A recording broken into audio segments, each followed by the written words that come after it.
Hola, muy buenas tardes. Nos encontramos aquí con Paloma Robles Lacayo. Yo soy Emilio Borja Rocha, dirigente de PAU Dana Araceli Gallegos Gutiérrez, subdirigente de PAO. y bueno, esta entrevista la hacemos pues con el fin de conocer más a las figuras públicas de nuestro municipio, ¿no? En especial a Paloma Robles, que ha figurado pues muy públicamente y por muchos años en el municipio. Entonces queremos conocer un poco más de su trabajo y de su vida. Así que, Ara, ¿podrías empezar con la primera pregunta, por favor? Sí, claro. Pues bueno, la primera pregunta que le tenemos es como para empezar con la introducción y para platicar un poco sobre su trayectoria personal. Y la primera pregunta que le tenemos preparada es, ¿qué la motivó a entrar a la política? La realidad es que llegué casi casi sin darme cuenta.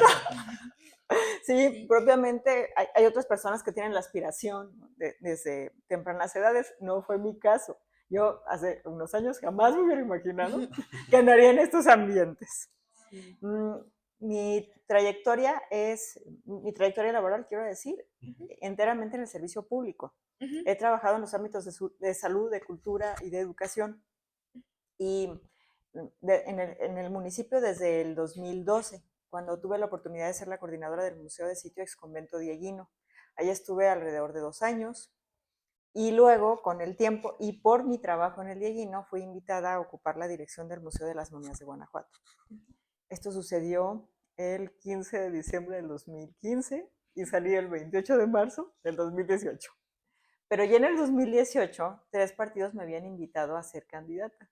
Al principio me parecía descabellado, porque yo estaba fascinada con mis momias, Sí. como sigo aquí. Sí, sí, Sí. sí. Pero la verdad es que cuando llegue la tercera invitación, pues yo no sabía si esa oportunidad se iba a presentar en otro momento de la vida. Y digamos que lo analicé mucho y consulté con personas del ámbito. Un amigo politólogo muy querido me decía, regularmente la política es algo que empobrece a las personas. Y no en sus patrimonios, porque sabemos de casos de enriquecimiento ilícito, sino en el ámbito pues, personal. Y, y busca que para ti sea una experiencia de enriquecimiento. Y eso es algo que llevo grabado. Y otro amigo politólogo me decía, es una gran experiencia de vida ser candidata. Pues total que por razones que terminan siendo muy personales, así decido aceptar la candidatura en el 2018 a presidenta municipal de Guanajuato, de un partido de izquierda que ha sido mi plataforma y seguirá Sí, sí, sí. siéndolo. Ok. Entonces, vivo la candidatura, luego regreso a la Universidad de Guanajuato y con el tiempo, la realidad es que empezó a preocuparme lo que estaba sucediendo con las momias y mucho. De hecho, los periodistas, bueno, debo decir que mi trabajo en las momias llegó a ser muy visible, pues porque me pareció que nunca había sucedido ahí en el museo lo que en mi lógica era elemental. Y pienso que esto se debe a mi formación académica, aunque no parezca. Yo de origen soy científica y estudié ingeniería bioquímica con especialidad en productos naturales y la bioquímica se apoya en uno de los pilares que es la bioética. Y creo que esta formación me hizo ver la colección de una manera en la que no se había visto. Y, y pienso que por esa visibilidad los partidos me invitaron a ser candidata. Entonces para mí era muy gracioso porque nunca de las momias había salido un candidato. De hecho, el día del registro fue muy gracioso porque ese 28 de marzo, en la mañana yo era directora y en la noche era candidata. Y los periodistas me dijeron, pero si en la mañana te vimos en el museo. Y les dije, ya trabajé para los muertos, ahora voy a trabajar para los vivos. Sí, sí, sí. Nunca se me va a olvidar. La verdad es que fue muy emocionante. Y entonces dejo el museo, regreso a trabajar a la universidad. Y en algún momento los periodistas, cuando entra Navarro a la presidencia, me buscan muy preocupados y me dijeron, es que ella tiene una gira de exposiciones itinerantes que abarca Torreón, Yucatán y Las Vegas. Ya hasta me dijeron, pero no sabemos si van a Las Vegas a apostar o a ser apostadas. Entonces, por aquellas épocas, estamos hablando de finales del 2019, yo atravesaba por una serie de circunstancias personales difíciles. pero siempre he creído que no hay que perder tiempo. Y también sé que la madurez es el uso constructivo de los sentimientos más profundos. Y yo pensé que lo más útil que podía hacer con mi emotividad era usarla como impulso para defender a las momias. Porque además, ante la situación, pensé, si no las defendemos, se las van a acabar. Y la verdad es que a estas alturas pienso que no me equivoqué. Sí. Y me convertí en activista luego de tiempo completo en la defensa de las momias. A finales del 2020 hubo dos hechos que me hicieron retomar mi carrera política, por decirlo de algún modo. Y me refiero a que en una rueda de prensa Navarro, en el Panteón de Santa Paula, anunció su intención de reelegirse. Para entonces yo estaba firmemente convencida de que no quería manchar mi actuación como activista por un propósito electoral. Pero cuando Navarro lo dice, y creo que tal vez sea la persona que mejor conoce los delitos en los que ha incurrido. Yo sé que hay una presunción de inocencia, ¿no? Pero la Fiscalía, la realidad es que frente a las evidencias, no ha actuado con suficiente, bueno, no ha actuado, no diría que con contundencia, diría que en omisión. Entonces pienso, si este delincuente tiene aspiraciones de reelegirse, pues es lícito que cualquier otra persona tenga aspiraciones. Y además el hecho de denunciarlo en el Panteón me pareció una provocación. Y el otro hecho, que quizá fue más importante todavía, ocurrió algo así como un sábado 8 de noviembre, y me refiero a la senadora Antares, que es una referencia de izquierda aquí en el estado y en el país. Sí. Me dice, voy a dar mi informe en Guanajuato y te invito. Le dije, por supuesto, senadora, ¿dónde me presento? Y me dice, pues donde tú me sugieras, porque a ella le gusta dar su informe en la cotidianidad de las personas, no le gusta irrumpir y organizar reuniones masivas, que además no es el formato de la izquierda. Y yo pensé, ¿a dónde la llevaré? Pues a momias, muy natural. Yo dije, ahí vamos a estar muy, muy bien. Entonces llego, y lo primero que me dice la senadora es, lánzate por Guanajuato. Y yo le dije, ¿qué? Me dice, sí, Paloma, que te lances a la presidencia municipal. Y le digo, no, senadora, es que no, lo mismo, ¿no? No quiero empañar mi activismo. Y me dice, yo quiero que Morena vuelva a ser lo de sus inicios, la lucha social. Y yo dije, eso sí soy. Entonces, con eso me sedujo. Y dije, si puedo contribuir a esos orígenes tan enaltecedores, pues claro que lo voy a hacer. Entonces les iba diciendo a los comerciantes, ¿cómo ven si impulsamos a Paloma? Y los comerciantes le decían que sí, ¿no? En fin. Entonces la senadora me dice, regístrate en la plataforma de Morena para la candidatura. Entonces yo lo hice por hacerle caso. Y luego supe que ya entonces era la mujer más posicionada. Pero yo no estaba consciente de eso, yo estaba trabajando en la defensa de las momias. Y luego me dice, me acuerdo muy bien que fue un 23 de marzo, porque yo iba a poner una bomba en el Comité Ejecutivo Estatal del PAN. Y me refiero a que el artículo 132 de los estatutos de esa pseudoinstitución política dice que una persona que ha sido objeto de denuncia penal tendrá que sufrir una pérdida de sus derechos partidarios de manera precautoria, aunque no haya una sentencia. Entonces, hice una relación de todas las denuncias que se han presentado contra Navarro, mayoritariamente mías, pero de otras personas también, otros actores, y por violencia política, y penales, y por corrupción. Y entonces pregunté de qué privilegios gozaba, y no solamente no se le retiraban sus derechos partidarios, sino que era coronado con una candidatura para la reelección. Entonces me acuerdo que estaba afuera grabando una transmisión en vivo y casi me corren, ¿verdad? Y no quisieron recibir mi escrito de denuncia. El guardia me dijo que no había quien pusiera un sello y él hizo un garabato ahí. En fin, entonces salí y pensé, ¿qué estará pasando en México? Porque sabía que ese día la senadora Antares iba a tener una reunión con los demás referentes para definir las candidaturas de Guanajuato. Entonces me senté y se comunica la senadora y me pregunta, ¿estás de acuerdo en incorporarte en el proyecto político de la doctora Carmen Cano? Y yo pensé, claro, es una mujer, es una investigadora, es una científica. Y le dije, por supuesto.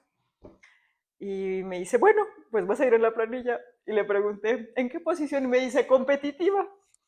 Me dijo, prepara tu expediente, y ahí me tienen preparando el expediente. Entonces, ese viernes 26, que era el último día del registro, en el 21, me acuerdo muy bien, nunca se me va a olvidar, duré 15 días, 15 horas sin ir al baño, porque estábamos esperando el bendito registro.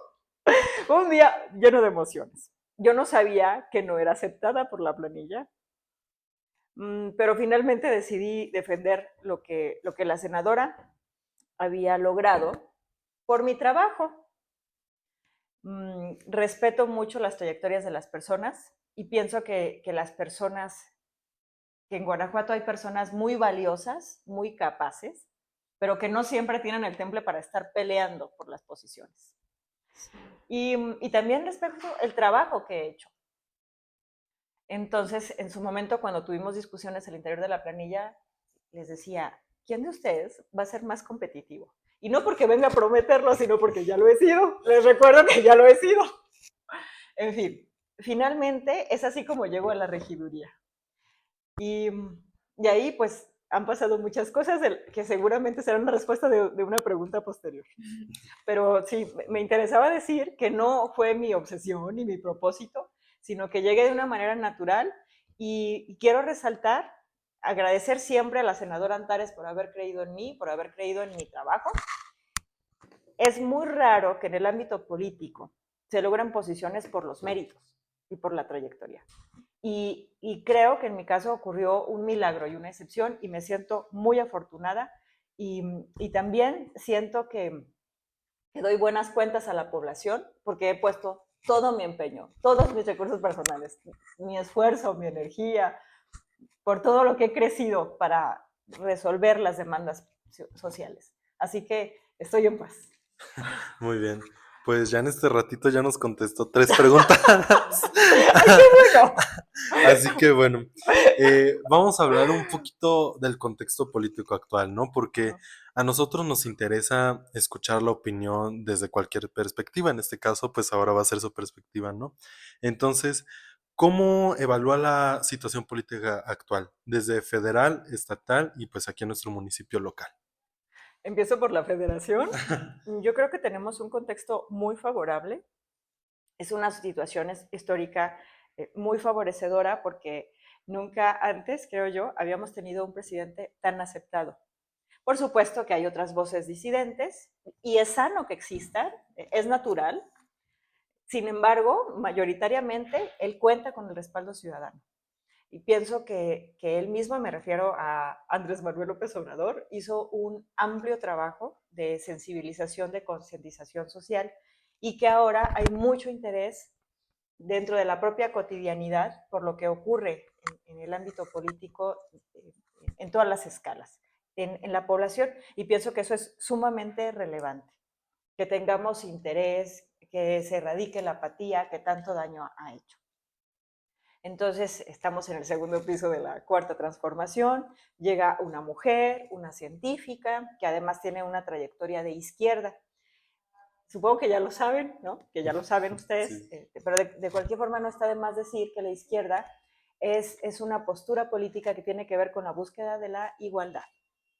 Y aquí, así como la hemos entendido en la cuarta transformación, también se relaciona con el combate a la corrupción, con la erradicación de privilegios, con la búsqueda de la justicia social, que creo que es muy importante, y también hemos trabajado desde una perspectiva de derechos humanos, de la perspectiva del bienestar de las minorías, de la población en general, con énfasis en las minorías. Entonces, esto, desde luego que es una tarea inacabada aún, pero creo que se ha avanzado muy significativamente. La reducción de pobreza que se logró en el primer piso de la cuarta transformación es un logro histórico y me parece muy relevante. En todo momento se centró en el combate a la corrupción, y la corrupción es dañina porque significa que los recursos públicos, en lugar de ponerse al servicio de lo público, de la población, para resolver necesidades estratégicas, para disminuir la desigualdad, se había desviado para los privilegios y el enriquecimiento de las élites, de grupos de poder muy reducidos. Entonces, aquí hemos acogido y encarnado estos principios férreamente y vamos a seguirlo haciendo.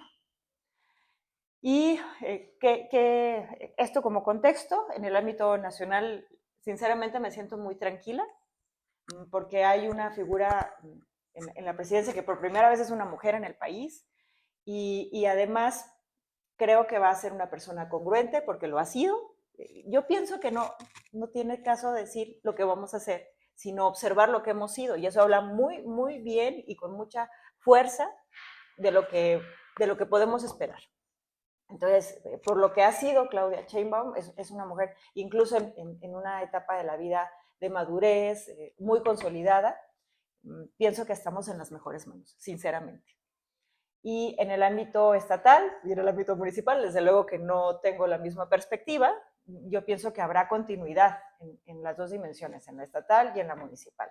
Creo que en la estatal hay un mayor afán que en el municipio de una cierta variación con respecto a su antecesor, pero no pierdo de vista que su antecesor fue determinante para que ella llegara. Es decir, la impulsó por todos los medios, desde las estructuras del gobierno. No pierdo de vista que fue la secretaria de gobierno y que luego fue la secretaria de Desarrollo Social y Humano, y que ya van 3 por lo menos ocasiones en las que de esta secretaría surge el siguiente gobernador de ese mismo instituto político, del PAN, ¿no? de ultraderecha. Entonces, ella está ahí por el aval, con el respaldo de su antecesor. Pienso y espero y confío en que pueda desplegar sus propias posibilidades, sus propios recursos, sus propias capacidades y que verdaderamente logre marcar una diferencia, aunque no tenga una perspectiva tan optimista. Pienso en el lugar que de manera histórica en los últimos meses y años hemos tenido en el panorama de seguridad. Entonces, eso es algo que me parece sumamente alarmante. Y tengo todavía una perspectiva un poco más favorable en el estado que en el municipio. El día de ayer en el municipio se dio a conocer el gabinete de esta nueva alcaldesa y observo que más del 75% son personajes que ya estaban en la administración anterior. Entonces, en el municipio ocurre algo que considero sumamente grave. Había un personaje que llegó a la presidencia municipal cuestionablemente, y luego logra reelegirse y además ahora usa recursos públicos, programas municipales para favorecer la promoción personalizada de su esposa, a quien finalmente nos insertan en la presidencia municipal. Lo digo así porque desde luego que no considero que haya sido una elección legítima. Será legal, pero no legítima, ni mucho menos creíble. Entonces está la esposa de quien estuvo ya 6 años en la presidencia municipal. Y luego esa esposa se hace acompañar de casi los mismos personajes que acompañaron al anterior presidente municipal en la administración pública. Entonces, ¿cómo esperar un resultado diferente? Quiero enfatizar, la materia de seguridad me preocupa de manera relevante. En todo momento señalé la mentira a la que estábamos expuestos continuamente. El presidente municipal anterior decía, se ufanaba y no se cansaba de decir que Guanajuato era la ciudad más segura del estado, pero su fuente era una encuesta de percepción de seguridad que solo se aplicaba en 3 municipios y el otro de ellos, Irapuato y uno más. Entonces es lógico que Guanajuato iba a salir mejor, pero para mí la fuente que debería ser referente y que es, me refiero al Centro Estatal de Información de la Secretaría de Seguridad Pública del Gobierno del Estado, en donde Guanajuato Capital ocupa el primer lugar en robo a casa habitación, en violaciones, en delitos del fuero común y en delitos de alto impacto.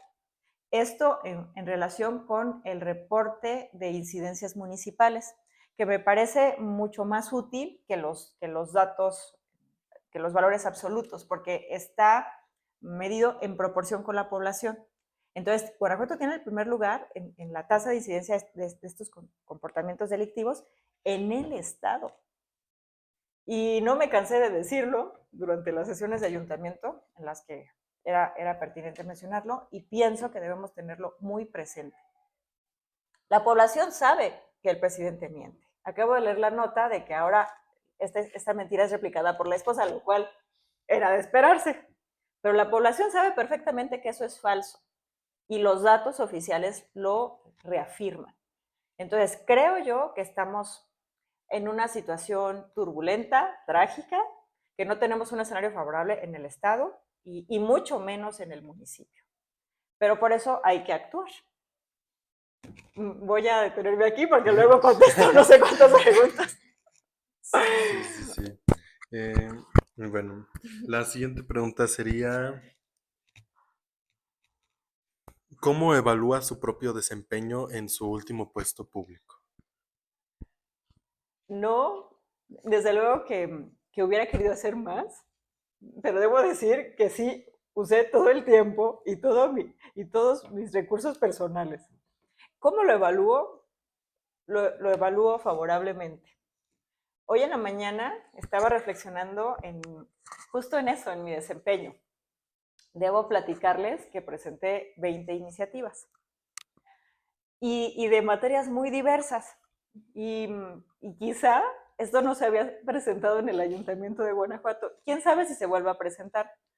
Me siento muy orgullosa porque hice la mayoría, algunas con ayuda de mi compañero Jesús Méndez. Él es politólogo y participó conmigo en la regiduría como apoyo técnico y también me ayudaba con algunas de las transmisiones, pero mayoritariamente hice las iniciativas y me siento orgullosa porque soy ingeniera bioquímica y aún así aprendí y creo que eran iniciativas muy robustas de las que me siento orgullosa.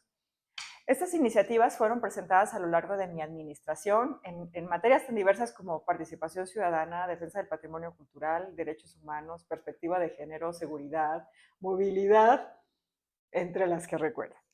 Movilidad es una materia de las que más trabajé. Llevé a cabo 10 conversatorios con usuarios, pero también con prestadores del servicio de transporte público. Y en estos conversatorios, que además transmitíamos en vivo, llegué a tener una comprensión muy, muy profunda de la problemática. Y de ahí, de manera consensuada, generaba iniciativas que luego llevaba al ayuntamiento. Lamentablemente, la mayoría de mis iniciativas, por no decir que todas, fueron rechazadas por la bancada panista. Pero hay algo muy interesante. Al menos 4 fueron retomadas, por no decir copiadas, por la bancada panista, con la diferencia de que ellos lo firmaban. Y hay que decir también que no tenían la calidad de mis iniciativas. En su momento les dije, me copian, pero de manera desfasada y empobrecida. A veces se tardaban un año para presentar la misma iniciativa. Sí, es muy gracioso, pero me siento, claro, que muy satisfecha, porque finalmente había demasiada presión. Y fue el caso en lo que concierne, pues el relleno sanitario, es decir, que no tenemos todavía nuestra propuesta, y ahí coincidí con el bloque opositor, con los 6 ediles, y el edil de las fuerzas políticas diferentes al grupo dominante. Entonces presentamos una iniciativa para que se reservara 60 millones y se resolviera el problema del relleno sanitario. Porque hoy, como saben, es un tiradero municipal. Pero el PAN dijo que no. Bueno, para empezar, en esa misma sesión se discutieron las 2 iniciativas. La de nosotros estaba completa e incorporaba el aspecto presupuestal y la otra no lo incorporaba.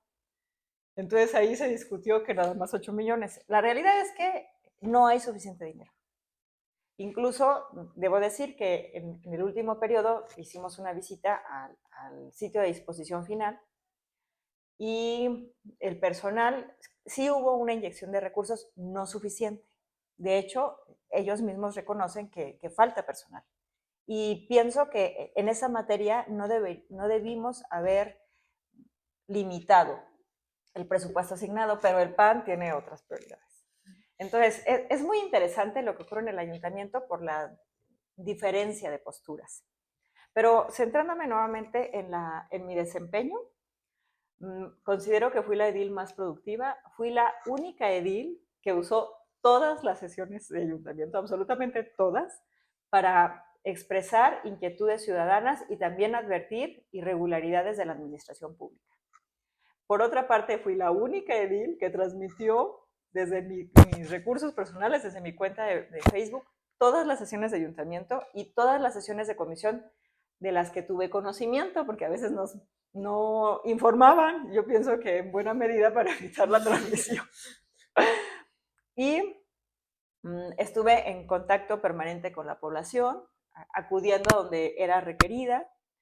Hubo desde luego muchísimos bloqueos, infinitos bloqueos de toda especie por el gobierno municipal, pero aún así considero que hice lo que tenía que hacer y para lo que fui electa, de manera resumida. Bueno, muy bien.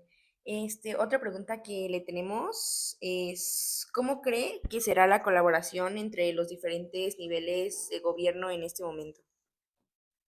Me parece que habrá buena disposición y esta es una de las posibles rupturas que se presenten, espero que sí, de la gobernadora actual con respecto al gobierno federal. Uno de los interminables desaciertos de Diego Sinué fue abrir una brecha al principio y hasta crear una alianza federalista con otros 8 gobernadores de otras fuerzas políticas en el país, que en su momento él mismo reconoció que debía darse sana sepultura a esa ocurrencia. Y creo que hoy la postura de la gobernadora es diferente, de apertura e incluso de reconciliación. Entonces lo veo favorable. Y Claudia, una mujer serena, madura, seguramente va a tener también disposición. Entonces ahí la colaboración creo que va a ser posible y que va a existir. Acaba de suceder algo muy interesante que me habla finalmente de una alineación, pero sí creo que vamos a continuar viendo ocurrencias en el gobierno municipal. Estas ocurrencias alejan al gobierno municipal del Estado y de la Federación. Y lo digo porque la presidenta municipal actual presentó una iniciativa para la conformación de comisiones y propuso que una persona con antecedentes de sentencia de violencia de género encabezara la Comisión de Equidad de Género. Entonces es una decisión inexplicable y que estuvo avalada por la bancada panista del ayuntamiento. Esa decisión ya fue cuestionada por la gobernadora. Eso parecía todavía no causarle reflexión. Luego fue rechazada por el Instituto de la Mujer Guanajuatense en el estado. Luego fue rechazada por redes ciudadanas y grupos feministas y también fue rechazada y ameritó un pronunciamiento desde el Congreso del Estado. Entonces tengo entendido que hoy se llevó a cabo una sesión extraordinaria en donde seguramente replantearon esa conformación. Pero esto también me habla de continuidad porque el presidente anterior continuamente incurría en irreverencias y en ocurrencias que lo alejaban del gobierno del Estado, pero también, sobre todo, del gobierno federal. En su momento lo cuestionaba, espero, pero la verdad es que no creo que eso vaya a ser diferente ahora.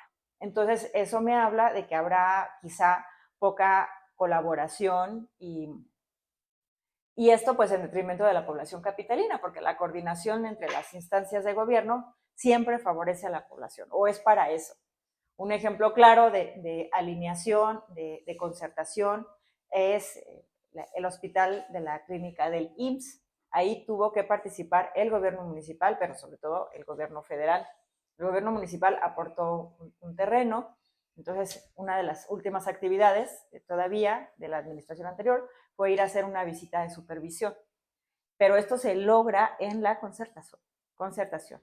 Y de hecho, uno de los desaciertos, desde mi punto de vista, del anterior gobierno municipal fue empecinarse en la construcción de una plaza comercial con momias.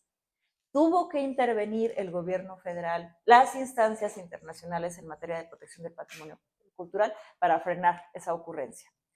Y ahí, por cierto, considero que tuvimos que involucrarnos muchísimas personas, pero sí pienso que mi trabajo fue determinante para finalmente desechar esa aberración. Y esto, desechar esa aberración, implica que Guanajuato conserve su título de Patrimonio Cultural de la Humanidad y que las momias permanezcan en su museo de sitio, que no sean exhibidas en condiciones inapropiadas y que no sean profanadas en calidad de principal atractivo de una plaza comercial. Ese es otro de mis logros, de los cuales me siento en paz. Sí, muy bien. Y pues por lo que nos ha contado, pues sí ha tenido una amplia carrera, pero más como defensora, ¿no? Defensora de sus momias y pues y de esta, y de estas causas sociales, ¿no? Y es por ello que también le queremos preguntar, ¿qué áreas considera usted que deben darle prioridad los políticos actuales?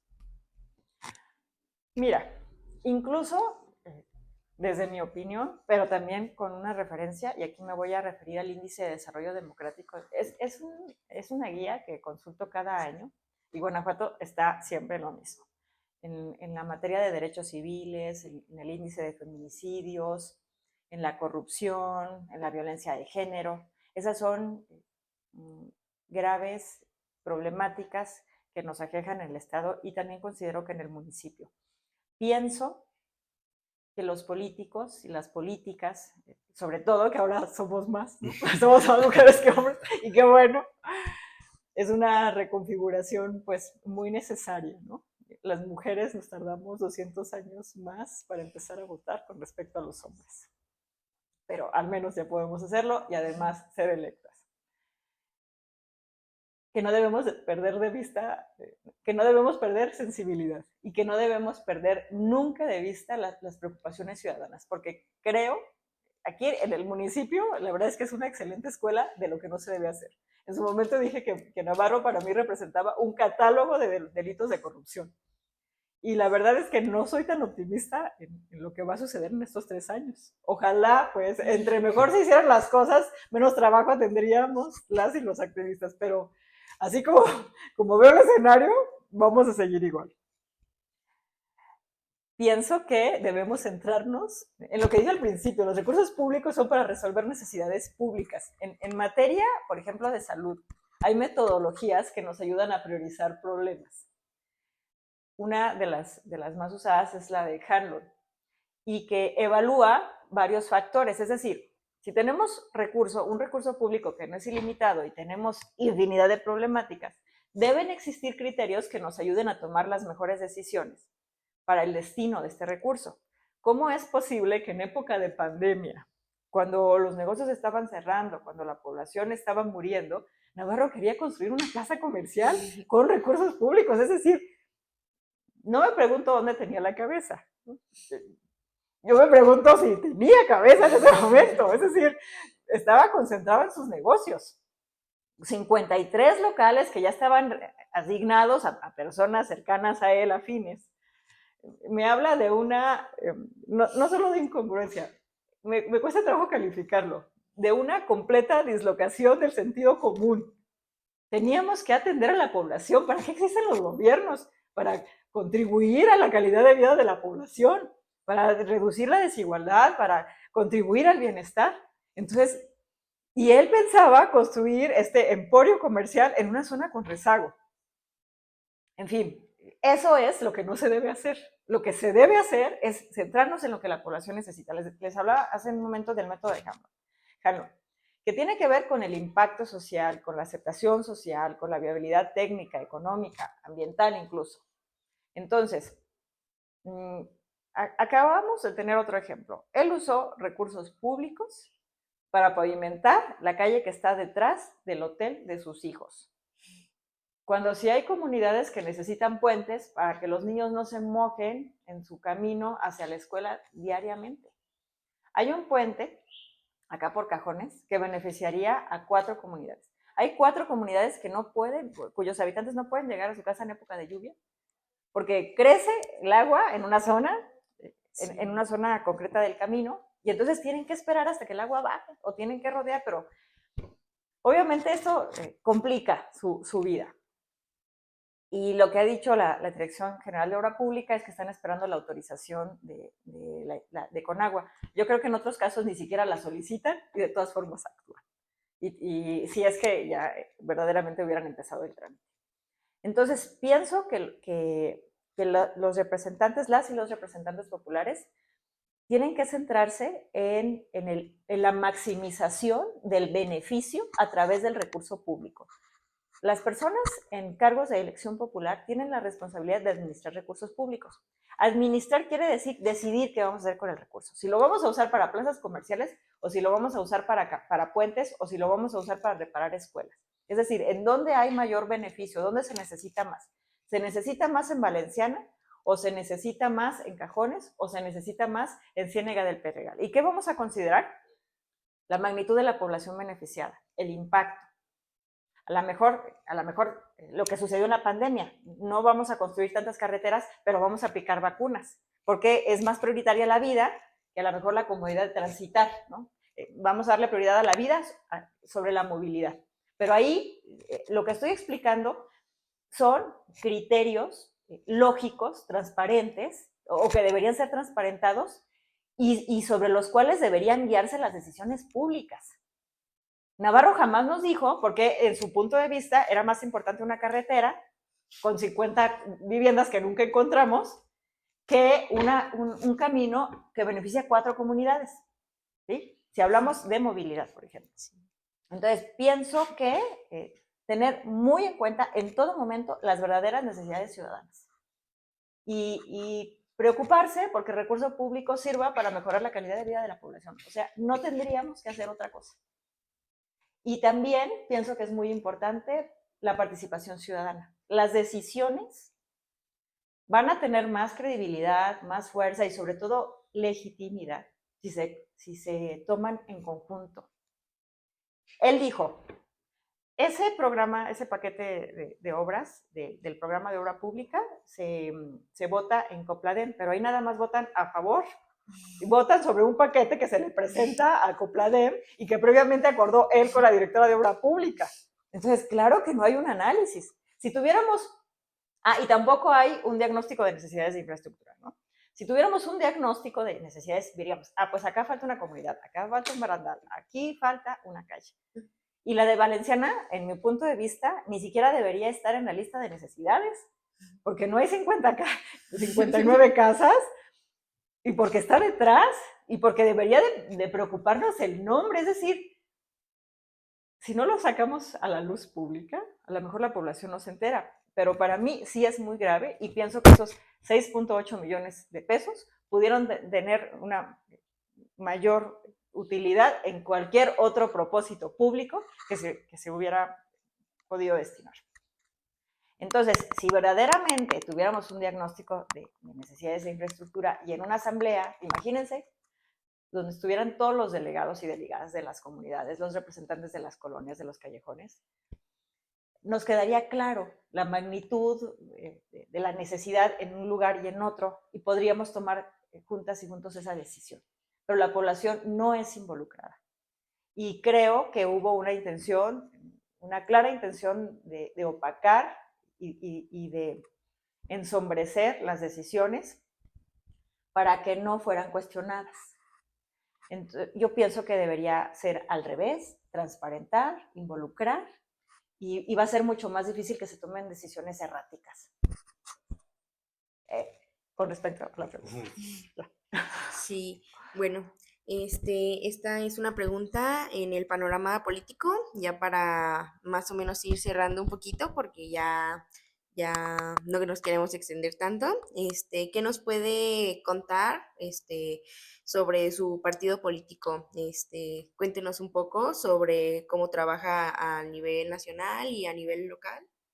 Más allá de hablar de un partido político, voy a hablar de la izquierda y de la Cuarta Transformación. Aprovecho para decir que finalmente no estoy afiliada y llegué a la regiduría por Morena, lo cual agradezco mucho, y luego tuve la oportunidad de encabezar la candidatura del Partido del Trabajo, y en su momento fui candidata por el PRD. Entonces, más de hablar de un partido, prefiero centrarme en la izquierda y en el movimiento de la Cuarta Transformación.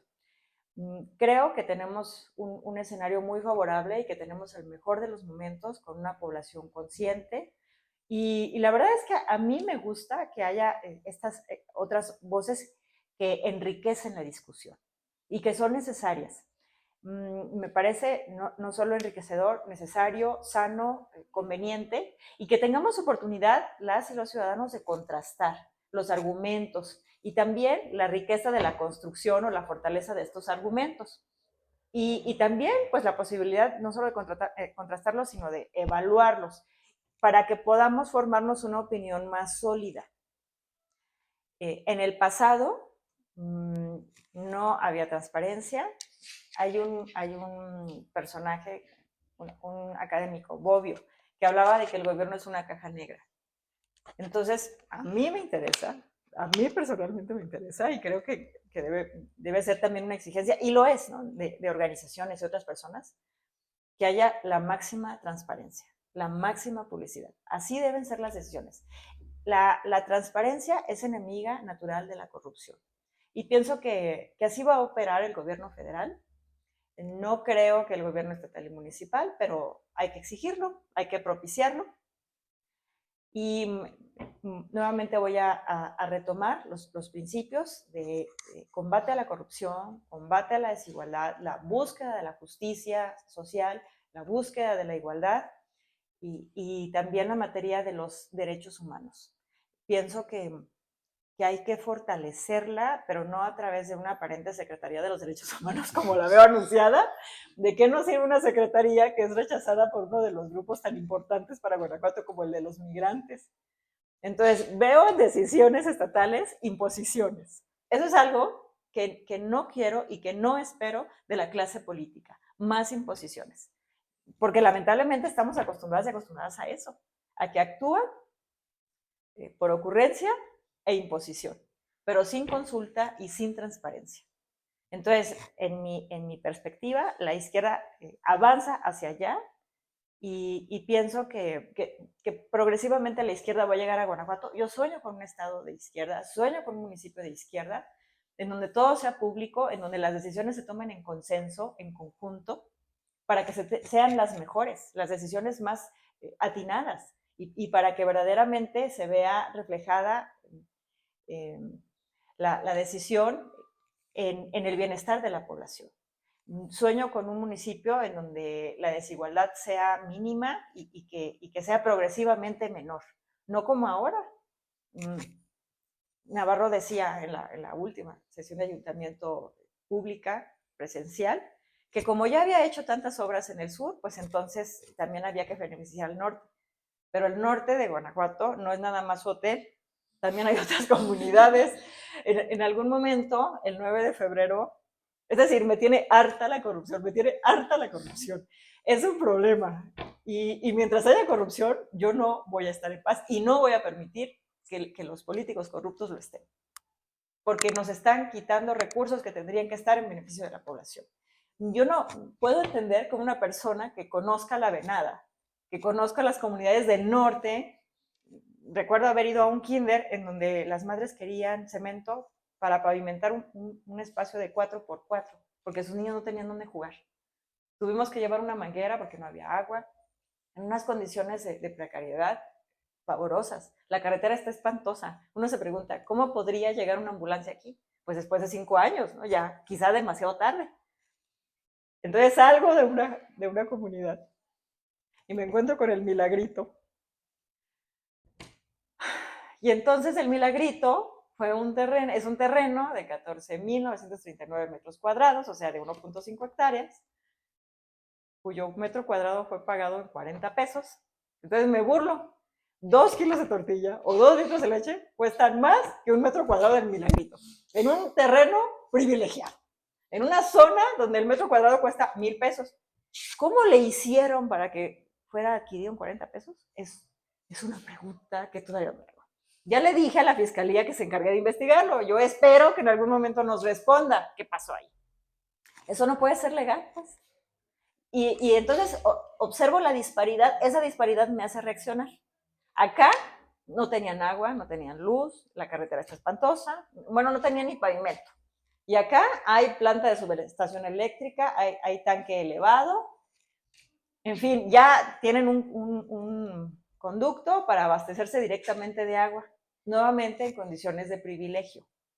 Entonces, quien conozca las condiciones de precariedad, de marginación de las comunidades de Guanajuato, de algunas colonias como la Venada, como la Colita del Encino, no podría no podría, así con un dedo de frente, concebir el desvío de un peso. Y aquí millones y millones para el capricho del Centro Colibrí, ¿no? 14 millones en la construcción para beneficiar exclusivamente a 48 niñas y niños. 14 millones que pudieron haber sido un cambio drástico en la calidad de vida de comunidades enteras. Entonces, creo que hay que centrarnos en eso, en maximizar el impacto del uso del recurso público. Esa es mi perspectiva, creo que es una perspectiva de izquierda y pienso que debemos tender hacia allá, porque mientras no se acabe la desigualdad, tampoco se va a acabar la delincuencia. Entendiendo en la acepción más profunda que es un problema estructural. Y por eso en todo momento el presidente López Obrador y seguramente la presidenta Claudia Sheinbaum va a centrarse en reducir la desigualdad. Digamos, lo resumen en una frase muy corta, ¿no? Primero los pobres, pero primero los pobres quiere decir trabajar para la justicia social, combatir la desigualdad. Entonces, esos son los principios de la izquierda y tarde o temprano la población de Guanajuato, estoy segura, va a reaccionar, va a salir a votar, se va a reducir el abstencionismo y la verdad, sueño con que dejen de normalizarse y de aceptarse estas prácticas de compra del voto y de tolerarse por las autoridades competentes, pero más allá de eso, pienso que la conciencia nos va a llevar a aceptar un gobierno en el que socialmente estemos mejor. Y eso es la izquierda, desde mi punto de vista. Muy bien. Y ahora, pues ya para ir cerrando, unas últimas dos preguntas. La primera sería, ¿usted cree que habrá algo cocinándose para dentro de 3 años? ¿Cocinándose en el ambiente o dónde? ¿O dónde? Desde usted, personalmente. Ya. Mira, te voy a contestar, como les decía, a partir de lo que ya he sido. No, digamos que no, diría que no me voy a transformar, pero me transformo todo el tiempo. Y creo y quiero que la población de Guanajuato haga lo mismo. Yo soy activista y voy a continuar en este camino de activismo defendiendo las causas. No sé qué vaya a pasar en 3 años, pero sí sé que mientras haya necesidades y haya corrupción, no voy a estar en paz. Así que voy a seguir trabajando por las luchas que considero justas. Muy bien. Y bueno, ya como última pregunta, ¿algún mensaje final que le quiera dejar a las juventudes? ¿Tengo media hora? A ver, trataré de ser breve. Claro. La verdad es que a mí me emociona que estemos aquí platicando. Me emociona mucho que un grupo de jóvenes de izquierda tenga esta plataforma y se haya tomado la molestia de conversar, de propiciar esta conversación con su servidora. Me emociona y me honra profundamente. ¿Qué quiero decirle a las juventudes, especialmente a las juventudes de izquierda? Pues muchas cosas. La verdad es que muchas cosas. La regiduría para mí ha sido la continuidad, la continuación de una escuela de involucramiento. Ustedes seguramente han oído hablar de las dimensiones del desarrollo humano, que tenemos una esfera espiritual, una esfera social, una esfera física, pero también hay una esfera de incidencia pública. Entonces, para mí, ninguna persona que quiera sentirse plena puede estar al margen de lo que sucede. Esto no, en mi caso, esa esfera ha invadido otras, pues, porque esto me apasiona, lo confieso. Quiero decirles a los jóvenes en principio, que encuentren su propósito de vida. Yo siento haberlo encontrado cuando llegué a Momias. Me hace muy feliz trabajar por lo que beneficia a otras personas. Eso me da paz. Entonces pienso que lo primero que tiene que pasar con todas las personas, lo que deseo que pase con todas las personas, y entre más jóvenes mejor, es encontrar su propósito de vida, aquello que les apasiona. Y luego, una vez que encontramos el propósito de vida, enriquecer nuestra vida cultivando todas las dimensiones. Si es público, pues qué maravilla. Pero si no es público, de todas formas, si nos dedicamos a la iniciativa privada, si nos dedicamos a la educación, nos dediquemos a lo que nos dediquemos, debemos atender nuestra realidad. Atender no solamente, bueno, en principio es estar informadas e informados, saber lo que pasa, pero luego comprometernos con esa realidad. Cuando llegué al activismo, digamos que fue progresivo. No diría que paulatino, porque en mí nada es lento. Todo es muy rápido, todo es muy intenso. Yo espero seguir así hasta los 89 años. Pero esto significa aprender, prepararnos también. Cuando empecé a defender a las momias, para mi fortuna, coincidió con la pandemia y entonces tuve tiempo de leer 8 leyes, de aprender a hacer denuncias. Para mí fue una gran experiencia. Al principio las hacía, les voy a confesar algo, como 5 veces, porque los abogados tienen otra estructura mental. A ver, yo soy ingeniera y entonces para mí lo gráfico, los esquemas son muy claros, ¿no? Muy fáciles de asimilar. Pero no, ellos son narrativos, hay que hacer relatorías de hechos. Y entonces las hacía, la primera vez hice una denuncia, y esta la presenté el 3 de junio de 2020 en el Ministerio Público, para denunciar la profanación de restos humanos. Luego mis amigos abogados se morían de la risa. Bueno, ¿y esto qué?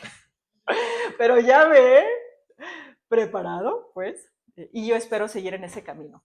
Hacer una denuncia es muy fácil y quisiera decirle a las y los jóvenes que no tengan miedo, que se formen, que aprendan a solicitar información a través de la plataforma de transparencia.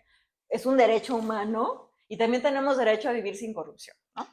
Entonces, hay que aprender a solicitar información, hay que aprender a familiarizarnos, a conocer los documentos administrativos públicos, porque a veces, sobre todo las personas, hay personas que no sienten afinidad por los números, pero leer el presupuesto de egresos del municipio es interesantísimo por todas las estupideces en las que se gasta el recurso público. Sí, la verdad.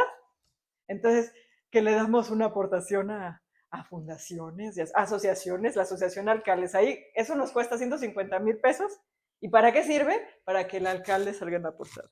Entonces, ¿y cómo nos enteramos? Leyendo el presupuesto de egresos. Claro, ahí no va a decir, es para que el alcalde salga en la portada, no, pero después lo vamos a ver en la portada y nos vamos a acordar del presupuesto. Ah, con razón había que pagar. Entonces, ¿cómo se distribuye entre las áreas de la administración pública?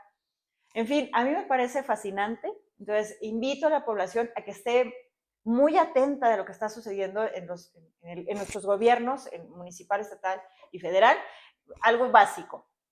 En la Gaceta del portal del gobierno municipal se publica, idealmente con 24 horas de anticipación, el orden del día y la convocatoria de las sesiones de ayuntamiento y de las sesiones de comisiones.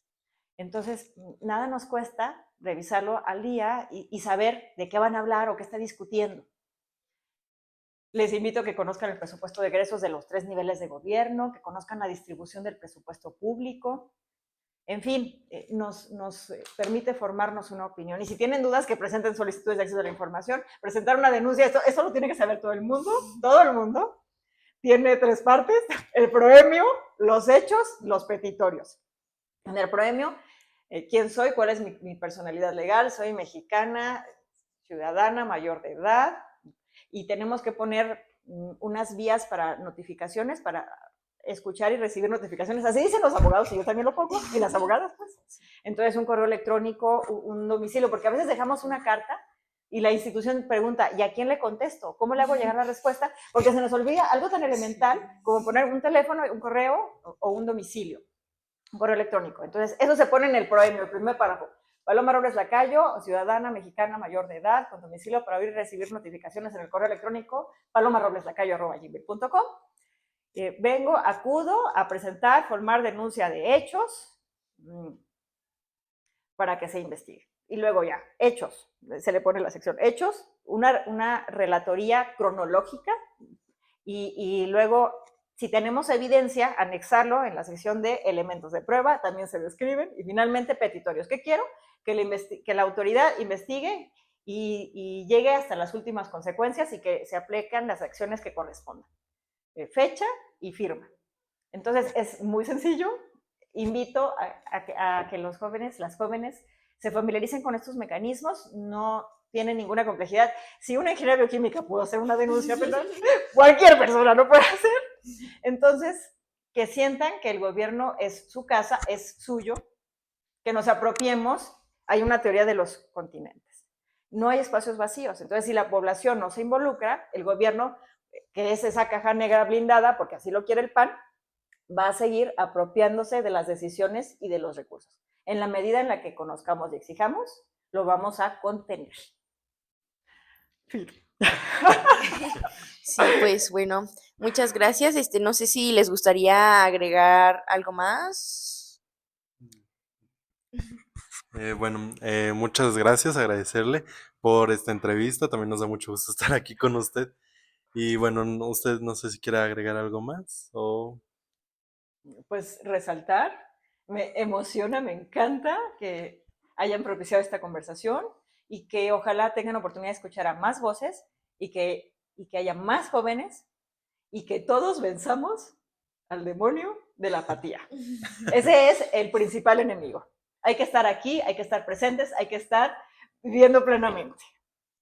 Muy bien, muchas gracias por acompañarnos.